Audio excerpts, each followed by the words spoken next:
I'm sorry if we've kept you waiting. Let me just begin by saying what a great pleasure it is for me to welcome President Obama again to my house and to be able to meet all of you. I would just like to say that there have been those who have been saying that there is tension between the United States and the National League for Democracy, or perhaps with me. I would like to make it quite clear that the friendship between the United States and those who have been struggling for democracy in Burma is a very strong one. We may view things differently from time to time, but it will in no way affect our friendship. And I have absolute confidence that the United States will continue to support us with regard to the democratic transformation, and that when Burma becomes a fully functioning democracy in accordance with the will of the people, we will be able to say that among those friends who enabled us to get there, the United States was among the first. So please don't worry that there will be any problems between the United States and those working for democracy in Burma. We all believe in the same values. We all believe in the same principles. We may sometimes think that there are different ways of getting to the goal that we wish to achieve, but these differences are part of the democratic tradition.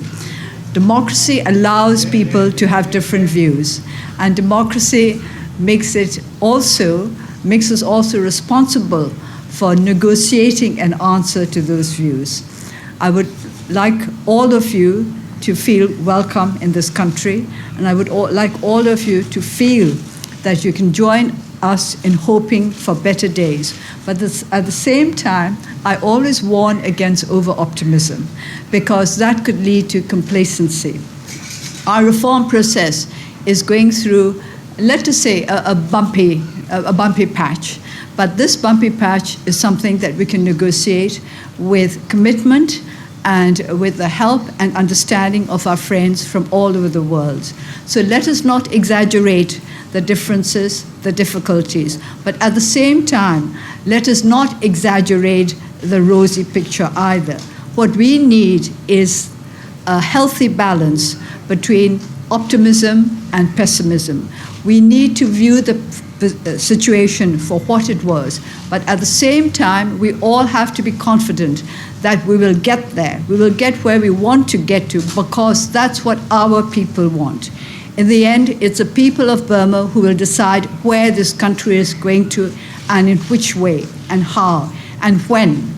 So we accept responsibility for the fate of our country, but at the same time, we welcome the support and the help of our friends, and we always appreciate them very greatly. Thank you. Well, good afternoon, everybody. Minga Laba. It is wonderful to be back in Rangoon and to once more have the opportunity to spend time with Aung San Suu Kyi. As we know, it was in this house that she endured years of confinement, never giving up hope, never wavering in her determination to build a free and democratic Burma. Daw Aung, you helped set this country on a better path. I'm grateful for your friendship and for the hospitality that you've shown in opening your home up, not only to me, but to all these people. When I first made my historic visit to Burma, this country was just taking preliminary steps towards democracy. And in the past 2 years, important changes have been made. The economy has begun to grow. Political prisoners have been set free.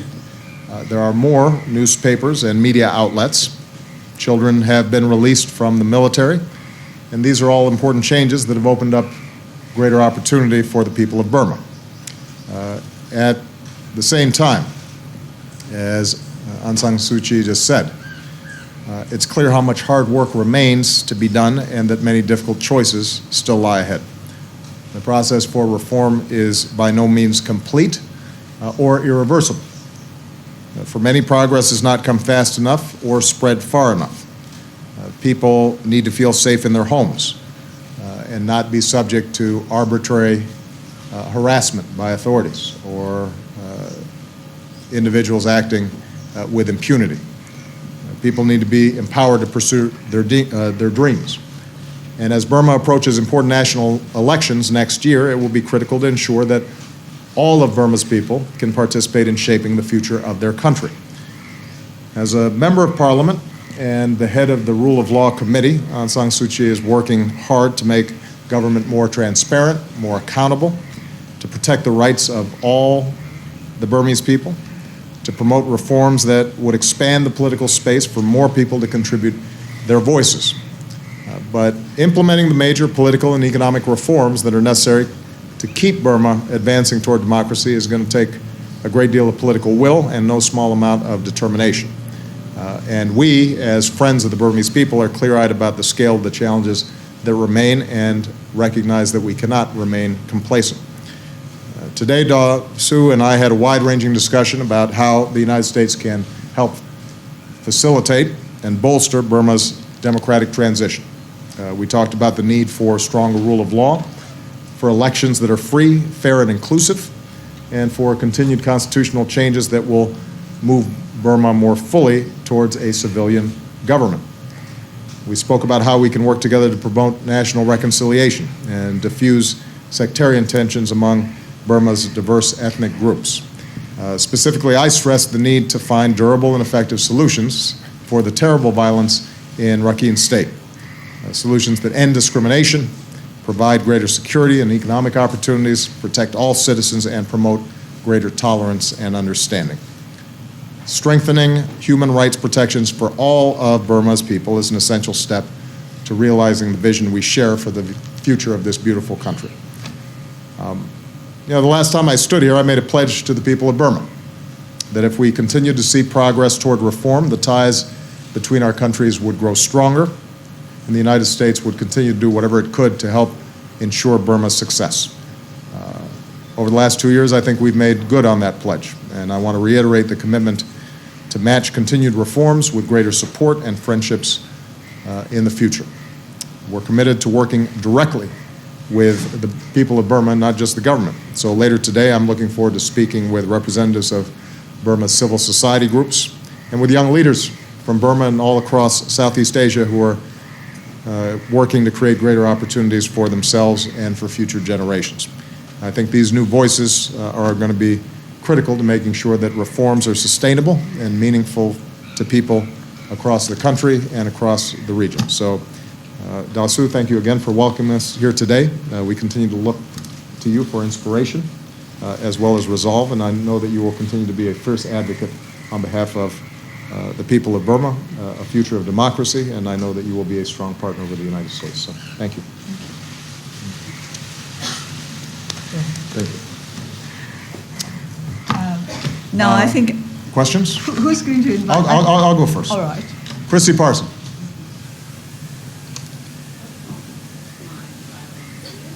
Not at all. I want you to keep cool. Don't move too fast. Yeah.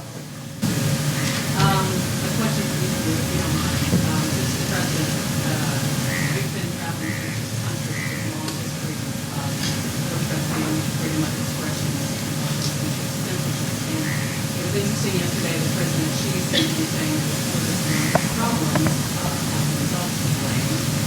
And so I wonder to what extent you feel the need to continue these documents with your previous leaders in the conservative travel, and what you say to that. And there's, by way of example, I might ask you, Attorney General, about the case of Jim Rising, the journalist, who is facing prosecution for that, if you review the story of the source and the lead prosecution.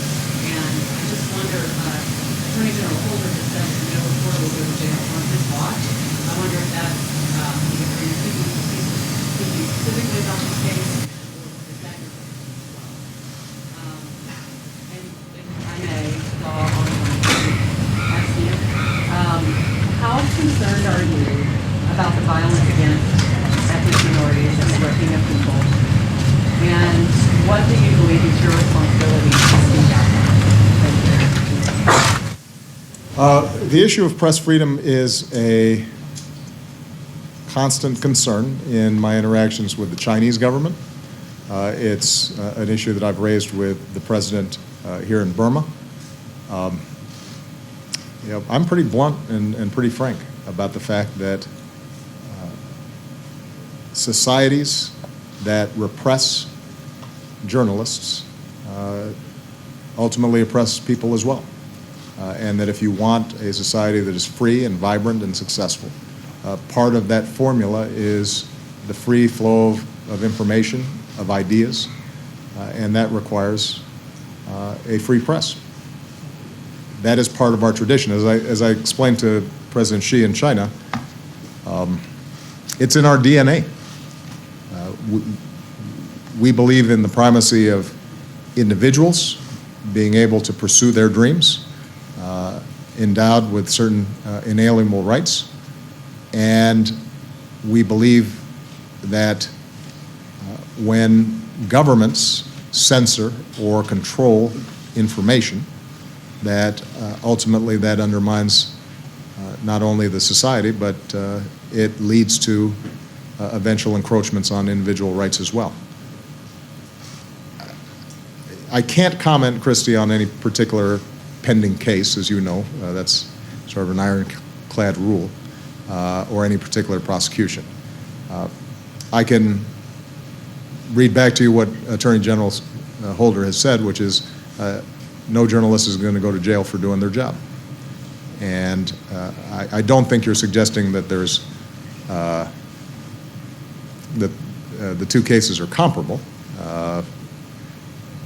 But I recognize that in our own society, we have to constantly balance the need for certain national security issues to remain secret with journalists pursuing leads wherever they can. And the good news is that we've got courts, and we've got a First Amendment, and we've got a whole bunch of tools to ensure that that balance is properly debated and adjudicated. But I think that when I am traveling, it is important as the President of the United States to not just talk about our interests, but also to talk about our values. Sometimes it has an impact, sometimes it doesn't. Although I was impressed that Mark Landler got an answer to his question from President Xi. It might not have been the one he was expecting, but he did end up taking the question. So, you just keep on chipping away and seeing if we can make progress.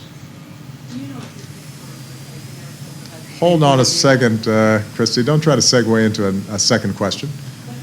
I think I'd better take over because I've got to have my time as well.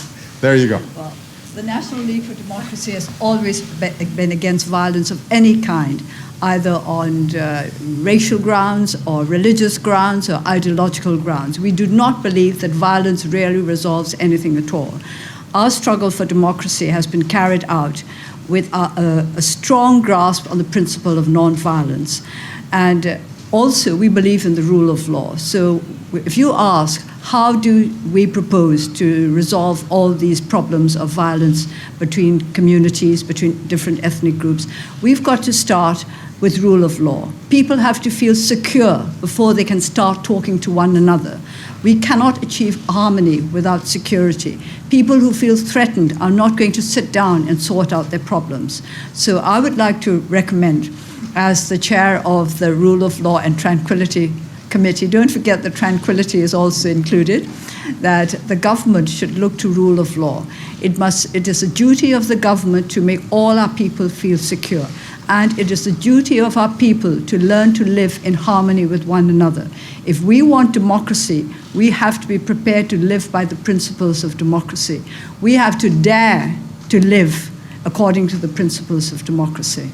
I think we'll get there, but it'll take us some time.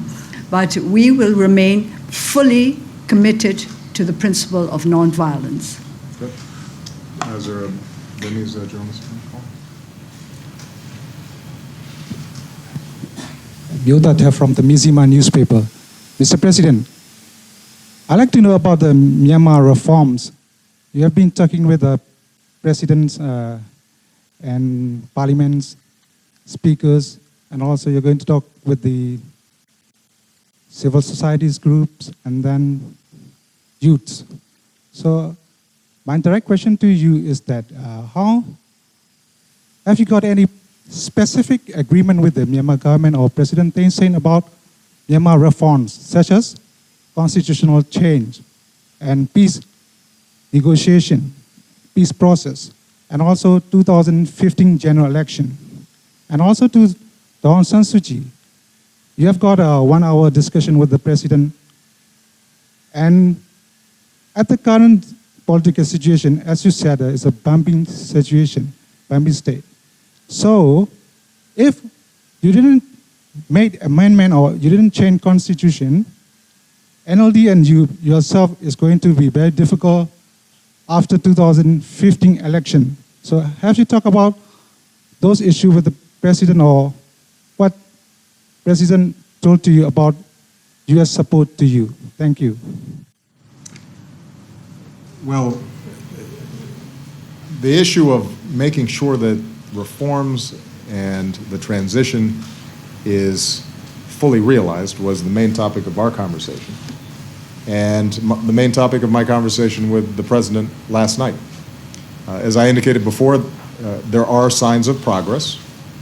We shouldn't deny that Burma today is not the same as Burma 5 years ago, but the process is still incomplete. And I was very specific with the president in terms of how we will measure whether or not the transition has been fully realized. Number one, we expect elections to take place on time. We do not want to see delays because it's time for the voice of the people of Burma to be heard in a fair, free, transparent election. Number two, I indicated to the president that the Constitution amendment process needs to reflect inclusion rather than exclusion. That there's certain provisions in the Burmese Constitution that objectively don't make much sense. Ultimately, what changes are made are up to the people of Burma. But for example, I don't understand a provision that would bar somebody from running for president because of who their children are. That doesn't make much sense to me. Number three, we are very much in favor of the peace process. And I encourage the president to move forward in the negotiations. He expressed some optimism about the ability to bring a deal to a conclusion. But as Daw Suu has indicated, you have to be skeptical until it's actually done. Number four, I indicated that we are paying attention to how religious minorities are treated in this country. And I recognize the complexities of the situation in Rakhine State. On the other hand, consistent with what Daw Suu just said, I am a firm believer that any legitimate government has to be based on rule of law and a recognition that all people are equal under the law. And discrimination against the Rohingya or any other religious minority, I think does not express the kind of country that Burma over the long term wants to be. And I know of no successful democracy in which sectarian or religious divisions are allowed to fester, or people of different faiths are treated as second-class citizens. Ultimately, that is destabilizing to a democracy. And finally, I expressed to the president the need to continue to make additional progress on basic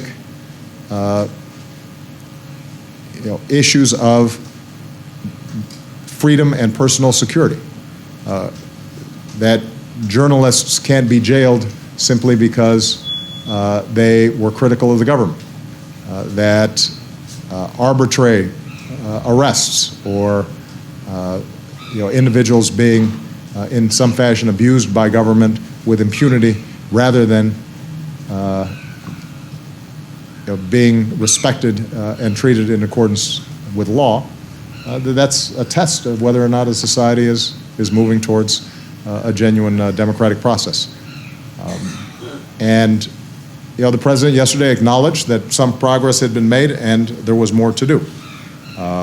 And our position will be to continue to measure what's happening on the ground, to consult with a wide range of groups here in Burma. We will strengthen our relationship where we see progress. Where we don't see progress, then we will continue to express our concerns, and we will not be able to fully realize the kind of bilateral relationship that we want to have with Burma, the Burmese government, until we've seen some of these reforms completed. You asked whether it's going to be difficult for the NLD to win the elections if the amendments to the Constitution are not pushed through. I think it's too early to ask this question. We've just spent one afternoon debating the question of constitutional amendment. I think perhaps some of you may have heard that proportional representation is not going to be instituted. So when we started defending first past the post system against proportional representation, there were many who said to us, you are a very small minority in the legislature. How can you hope to win this case? It's not a matter of wanting to win a case. It's a matter of standing up for what we believe in, for what we believe is necessary for the future of our country. Now we are asking for constitutional amendments, not because we're trying to win a case, but because we think that certain amendments are necessary if this country is to be a truly functioning democracy in line with the will of the people. Because of that, we will persist in our efforts to have the Constitution amended in the right way and within the frame of the law. I've always put great emphasis on this because I want peace and tranquility in our country. I want our people to learn to live under the rule of law and to support and uphold the importance of the rule of law. So with regard to the Constitution, we know that the people support our wish to amend it in certain ways. And we are prepared to negotiate with those who do not wish to amend the Constitution. I think that's what democracy is all about. We need a culture of negotiated compromise as a foundation for our democratic union. So we would like to, it's not just a matter of debating the case in Parliament and winning brownie points or Boy Scout points or whatever they're called, but it's just a case of standing up for what we think our country needs. And we would like to talk to those who disagree with us. That, again, is what democracy is about. You talk to those who disagree with you. You don't beat them down. You exchange views, and you come to a compromise, a settlement that would be best for the country. I've always said that dialogues and debates are not aimed at achieving victory for one particular party or the other, but victory for our people as a whole. Whatever we decide on should be seen as a victory for our nation, for the kind of democratic union that we have been trying to build up for decades. So please don't worry about whether or not we will win the elections in 2015. Of course, any party wants to win the elections. I'm sure the president will tell you that. But winning is not everything. It's how you win. I'd rather lose than win in the wrong way. And that is the way I want our party and our people to approach the problems that we have to tackle. That we want to win in the right way. We want to bring the changes of the Constitution about in the right way. We want to build up a strong foundation for national reconciliation, which means reconciliation not just between the different ethnic groups and between different religious groups, but between different ideas. For example, between the idea of military supremacy and the idea of civilian authority over the military, which is the foundation of democracy. So we want to exchange views and to come to an understanding with all those who at this moment do not yet agree with us. And we are confident that we can come to such a settlement, come to such an agreement, because after all, I do believe that what all of us want is what is best for the country as a whole, not just for particular individuals or groups or organizations. So while I tell you that you need not worry about what effect amendment or non-amendment to the Constitution might have on the elections, I might as well ask you to vote for us when we do get there. Pete Meyer. President, it seems the stage is set for even more confrontation between you and Republicans when you get home, if that's possible. We're told that you're soon going to sign the Immigration Reform Executive Order. To what extent are you concerned about a Republican backlash from an action of that magnitude? And on two other issues, I'm wondering what your take is on the plan to pass a bill to build the Keystone Pipeline that's in the works now before the State Department review process is over. And Senator McConnell is angry over the climate deal that you had made with China. How does all of this square with your post-election assessment that people want to, as you put it, get stuff done? And if I may also pose a question to you, Daw Aung Suu Kyi. Thank you for hosting all of us here from the White House Media Corps. As the President mentioned, the constitutional barring of you running in your country's election, what do you think the impact will be from the President's statement that was made here today on his strong opposition to that constitutional wording, and what impact do you think it will have on the government here, and is there anything more that you'd like to see him do? Thank you. Pete, the day after the election, I said that there are going to be areas of agreement between me and Republicans, and there are going to be areas of disagreement. There are going to be actions I take they don't like, and there are going to be bills they pass that I don't like. And I think moving forward, that's exactly what's going to happen. You mentioned areas where we disagree. I believe that America is a nation of immigrants. Everybody agrees that the system is broken. There has been ample opportunity for Congress to pass a bipartisan immigration bill that would strengthen our borders, improve the legal immigration system, lift millions of people out of the shadows so they are paying taxes and getting right by the law. It passed out of the Senate. I gave the House over a year to go ahead and at least give a vote to the Senate bill. They failed to do so. And I indicated to Speaker Boehner several months ago that if, in fact, Congress failed to act, I would use all the lawful authority that I possess to try to make the system work better. And that's going to happen. That's going to happen before the end of the year.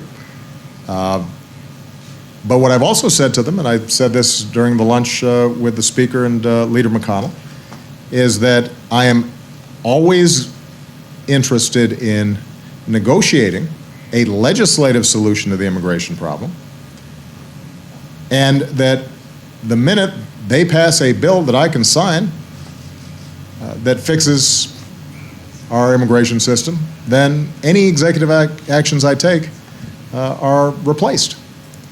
So they have the ability to fix the system. What they don't have the ability to do is to expect me to stand by with a broken system in perpetuity. And I would advise that if, in fact, they want to take a different approach, rather than devote a lot of time trying to constrain my lawful actions as the chief executive of the U.S. government in charge of enforcing our immigration laws, that they spend some time passing a bill and engaging in with all the stakeholders, the immigrant rights groups, the law enforcement groups, the evangelicals, the business community, all of whom have said this is something that needs to be done. And it's way overdue. And we've been talking about it for 10 years now. And it's been consistently stalled. So With respect to Keystone, I've been clear in the past, Pete, my position hasn't changed, that this is a process that is supposed to be followed. Right now, you've got a case pending in Nebraska where the pipeline would run through, in which a state court judge has questioned the plan. And until we know what the route is, it's very hard to finish that evaluation. And I don't think we should circuit that process.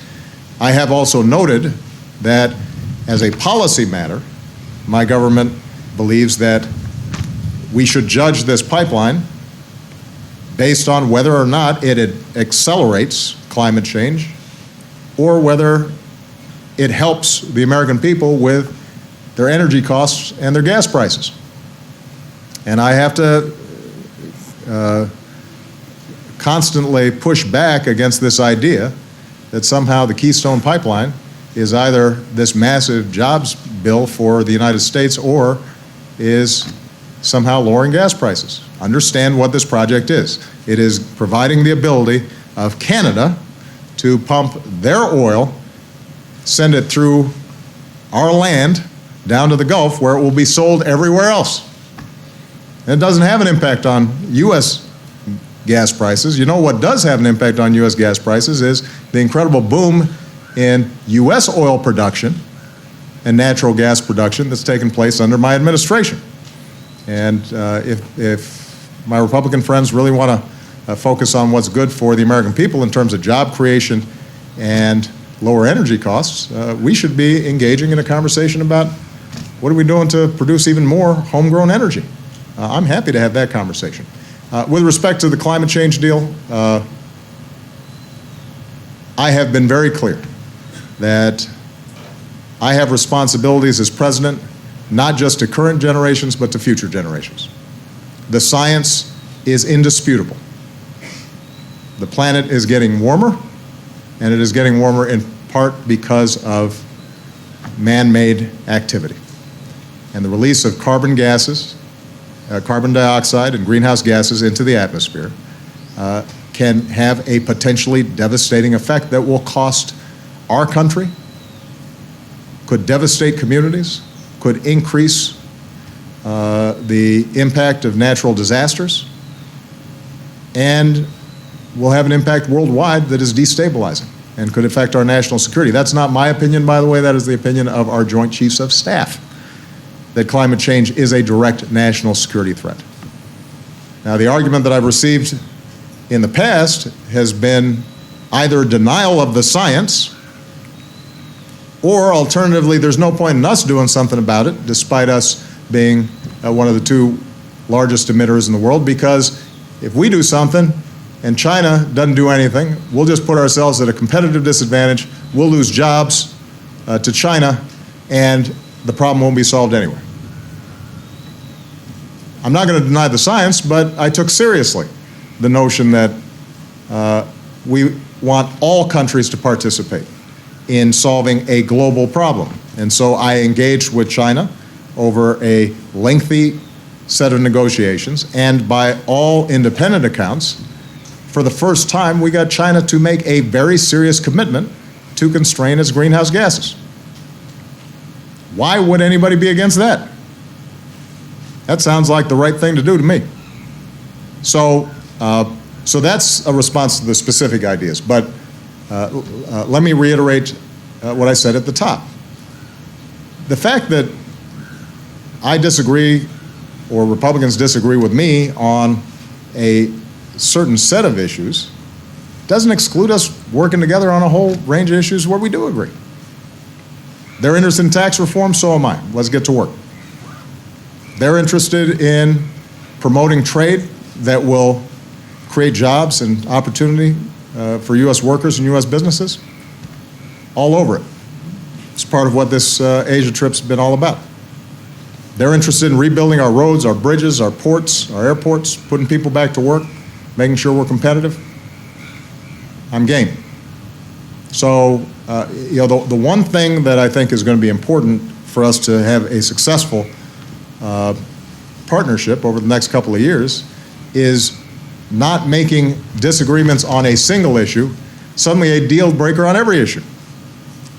democracy can never work that way because there are always going to be some differences. And when there are differences, you can't elevate those differences above the commonalities. I'm sorry, that was a long answer, but there's a lot of questions. Do you want to? I'm sorry the president can't get away from all those. I know. But before you, Daw Aung responds to the point about the constitutional amendments, I just want to emphasize, ultimately it's up to the people of Burma to make a decision about all these provisions. I expressed an objective view that some of the current provisions don't seem to have much grounding in common sense or precedent when you look at other constitutions around the world, and seem more focused on advantaging or disadvantaging certain players. And one of the basic concepts of a constitution is that it creates a level playing field for all people. And so I used that as an example, not because I think my voice is the one that's most relevant in terms of the constitutional amendment process. Ultimately, it's up to the people of Burma. I did. It doesn't make much sense to me. Well, he believes in democracy. He should stand up for that principle. Absolutely.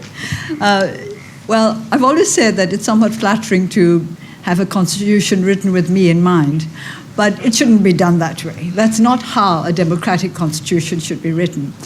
And we object to that clause not because it debars me from the presidency as such, but because it is against the principles of democracy and also unconstitutional. The Constitution says that all citizens should be treated as equals. And this is discrimination on the grounds of my children's spouses, etc., etc. Now, this is not acceptable. And our people are firmly behind us in our desire to change this clause. And if President Obama said anything about the necessity to change a clause like that, they will love him very much for it. So he will be very popular among our people. And as he said, in the end, it is up to our people to shape the destiny of our country, including the way the Constitution is going to be rewritten. And I think the majority of our people understand that this Constitution cannot stand as it is if we want to make the full transition to democracy. 59F, as you know, debars anybody whose children or the spouses of the children belong to are citizens of another country. And according to the law, and I think the president will know the law better than I do because I'm not a lawyer, according to the law, anybody who is over the age of 18, or whatever the legal adult age may be in his or her country, is responsible for himself or herself. Nobody else is responsible for that person. So from that point of view also, you cannot penalize anybody for what his or her adult children do. So from that point of view, it's illegal, it's against all norms of justice. And from the point of view of democracy, it is not right to discriminate against one particular citizen. You wouldn't like to be discriminated against, would you? So I think our people support the idea of amending this clause, because not particularly because they want me to be president, perhaps because they do, but I don't think it is so much because of that, but because they realize that this is unfair, unjust, and undemocratic. Question?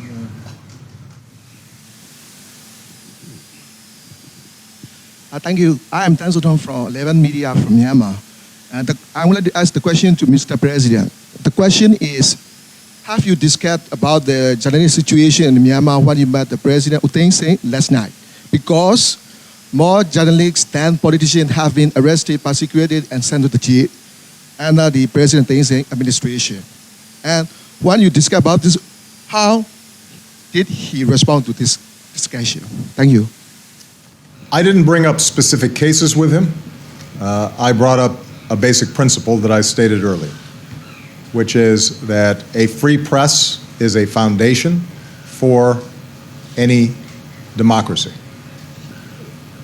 We rely on journalists to explain and describe the actions of our government. If the government controls the journalists, then it's very difficult for citizens to hold that government accountable. It's a fairly straightforward proposition.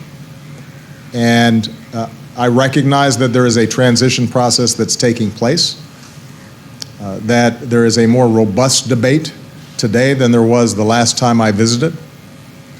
But to go back to what we said earlier, we can't be complacent. And we, as a government, are going to be troubled when we hear reports of journalists being imprisoned, being killed, being intimidated, or being censored.